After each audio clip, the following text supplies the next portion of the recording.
نحن أولياؤكم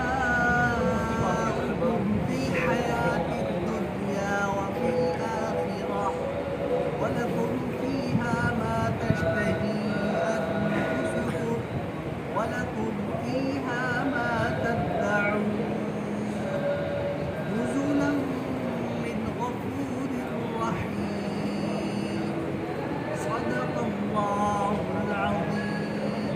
ما شاء الله.